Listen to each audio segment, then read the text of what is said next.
Debt Demolisher TV with Sophia Melone. Hi everyone, it's Sophia Melonē, the Debt Demolisher, here to bring you the tools, tips, and tricks to help you manage your financial baggage the right way.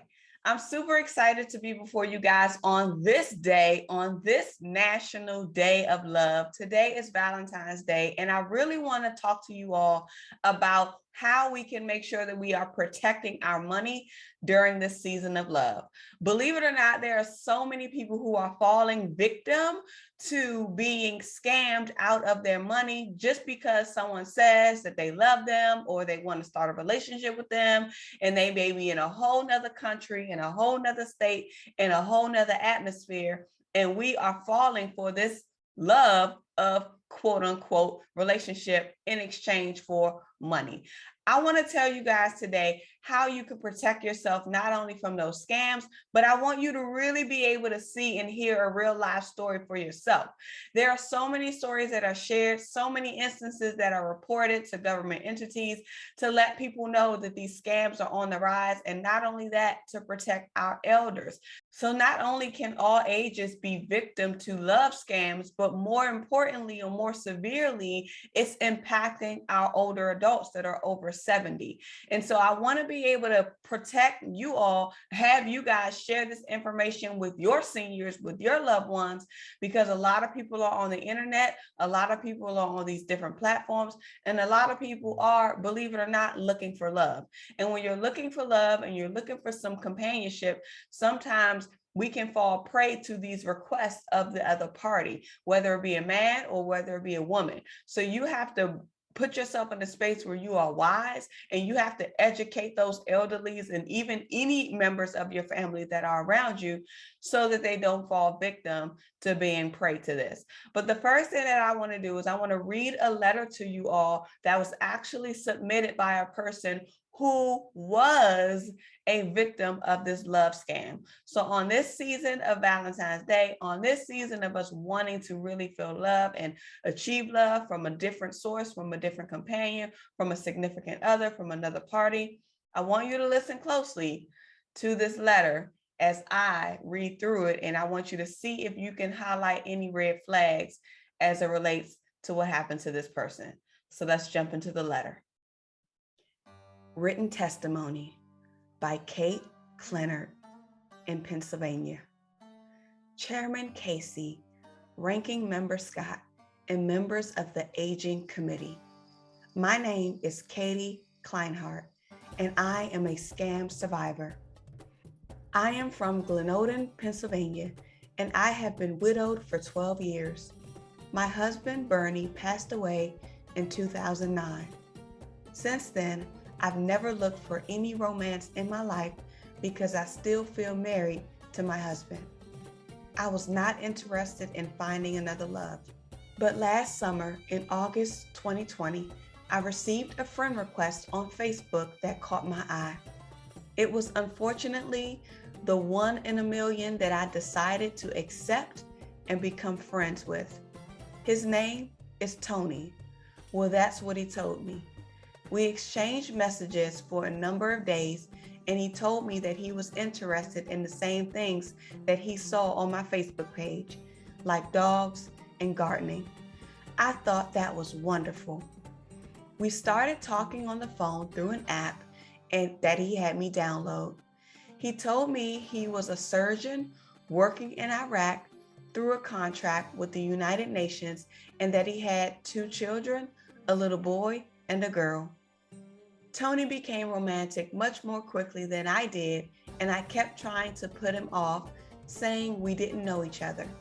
But Tony had the kids get in touch with me through email, and they started calling me mom, which is my Achilles heel because I didn't have children of my own. That put me head over heels. The first request for money came from the girl who needed some feminine supplies, but she was embarrassed to ask her father. I sent her father a gift card. I would go to any store, buy a gift card, take a picture of the front, the back, and the receipt, and send her that information, and she could use to make the purchase. From then, There was always some kind of an emergency or some urgent need for money.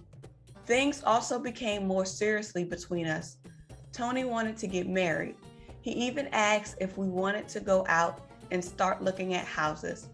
I was constantly sending him gift cards, even though now I was using up the last of my husband's life insurance. My savings were gone. I was living on my credit cards, and he was getting what I took from Social Security and my pensions. In all this time, only one person, an employee at the drugstore, ever asked me if I knew who I was sending these gift cards to. I kept doing this because he swore to me he would repay me the minute he got back to the States, and even sent me his passwords to his account at Bank of America so I could see his balance, which was a little over $2 million. When he was finally allowed vacation, Tony was going to fly to Philadelphia on December the 10th, and I was going to pick him up. I was so excited. I got all dressed up, my hair was done, and my nails were done. I waited all night long. He never called, and even at this point, I never considered that it was a scam. I was just worried about him. Then the next morning, I got a phone call from a man who said he was Tony's lawyer, who said that in Iraq, someone slipped drugs into Tony's bag and that he knew nothing about, but now he needed money for bailout. He asked me for $20,000. The lawyer told me to do whatever I could, put a mortgage on my house, borrow it from someone in the family. I couldn't do it. I became suspicious when I asked to meet Tony in person, but the lawyer said he had been transferred to Oklahoma. I became even more suspicious when Tony started calling me himself 5 or 6 times a day from prison, asking for more gift cards to buy better food in prison. Something was not right. By now, I had sent him a total of $39,000, which to some people is not much, but someone in my position, it's a great deal. I am still paying for that today because I can't get things repaired at my house. I've had no air conditioning this summer. My refrigerator is off and my stove is off.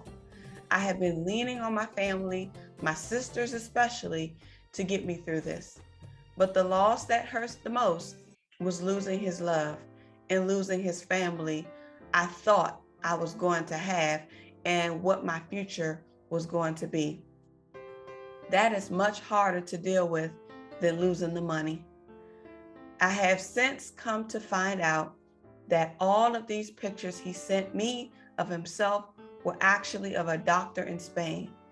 I tried to report this to the police, but could not get anyone to listen to me. I also called AARP's fraud number that I found in their magazine. I got a retired detective who was supportive and encouraged me to share my story. But I have been so frustrated at the lack of options to recover the money I've lost or the ability to hold him responsible for these damages. But even though this experience is painful to speak about, I want to be an ambassador to this experience because it's so devastating and many people have been through this but not spoken about it.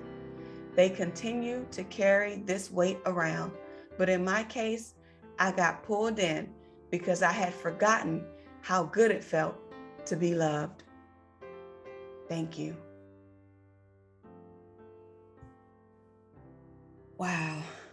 I honestly have to say that it is disheartening to have to read that letter and to see that that letter is a real live story of someone who was just desperately longing for love, blinded by the lack of feeling love due to the loss of her husband, and just wanting to feel that companionship, wanting to feel that love, wanting to have that experience of being called a mom or feeling like a mom, cost her thousands of dollars and her livelihood. Do you know how easy it is to fall victim to these things?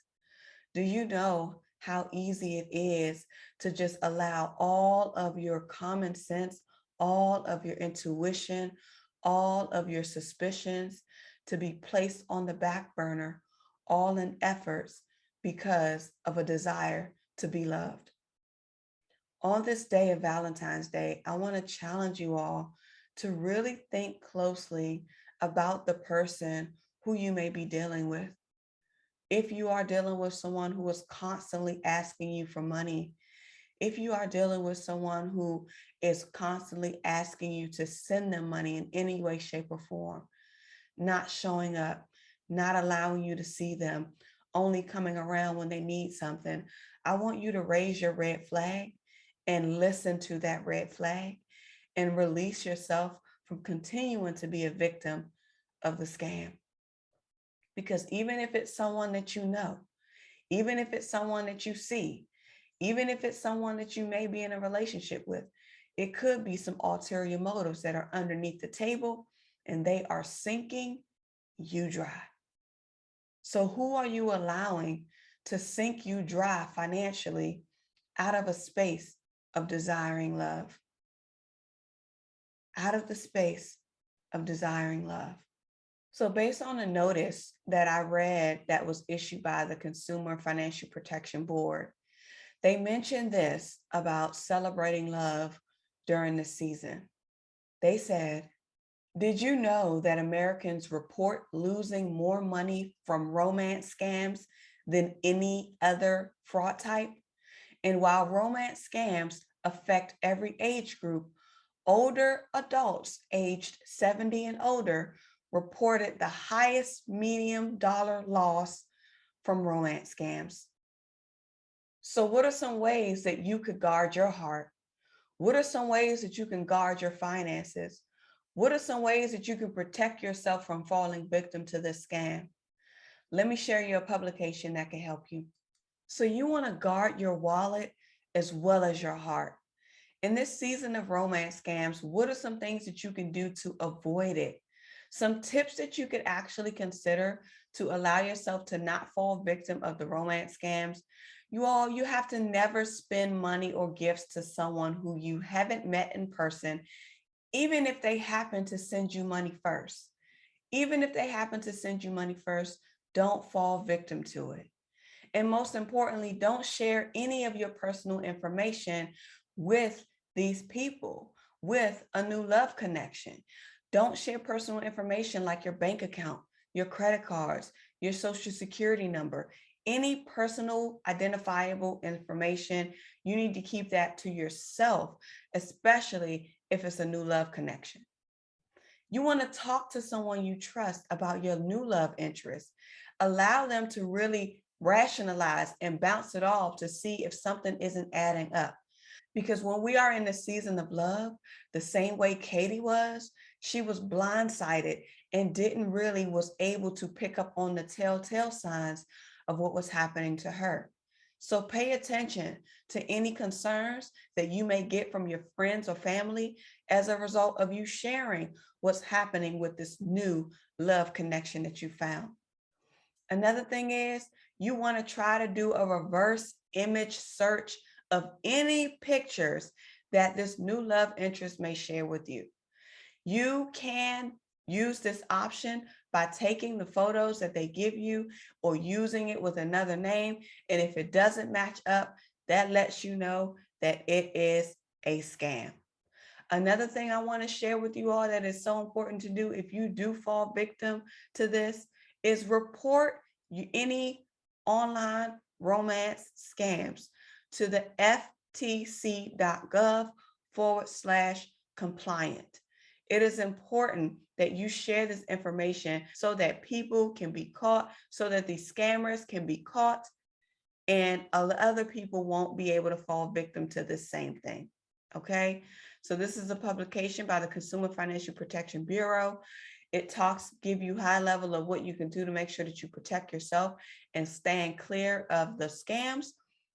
You all don't fall victim, don't fall prey, because the moment you let your guard down is the moment your wallet will be empty. I want to thank you guys so much for tuning in, and I want to remind you that your financial prosperity awaits you, and so does your financial sanity. Share this with every senior that you know. Share this with every woman that you know. Share this with every online dater that you know, so that they can avoid the scam. All right. Thank you so much for tuning in. Y'all already know what to do, and that's what? Get to work. Bye. The Debt Demolisher TV with Sophia Melone. The Debt Demolisher TV with Sophia